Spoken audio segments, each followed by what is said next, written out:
উপর থেকে ব্যাংক তুলে দিতে হবে, সমস্ত বন্দীদের মুক্তি দিতে হবে।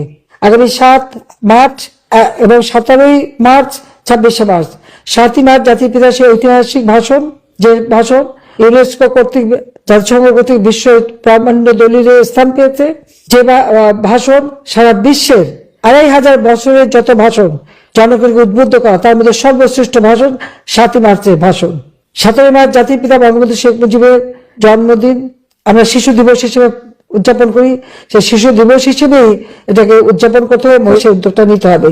26 মার্চ আমাদের স্বাধীনতা দিবস। 26 মার্চ জাতির পিতা বঙ্গবন্ধু শেখ মুজিবুর রহমান স্বাধীনতার ঘোষণা দেন, তারপরেই তাকে গ্রেপ্তার করে এবং পাকিস্তানে বন্দী করে নিয়ে যায়, রাষ্ট্রদ্রোহের মামলা দেয়, এমনকি ফাঁসির আদেশ দিয়েছিল। কিন্তু এর মধ্যে পাকিস্তানি হানাদার বাহিনী আমাদের মুক্তি বাহিনী এবং মিত্র বাহিনী, ভারতীয় বাহিনীর কাছে সারেন্ডার করে। কাজে জাতির পিতা মুক্তি পান, ফিরে আসেন দেশে। 26 মার্চ আমরা যথাযোগ্য মর্যাদার সাথে উদযাপন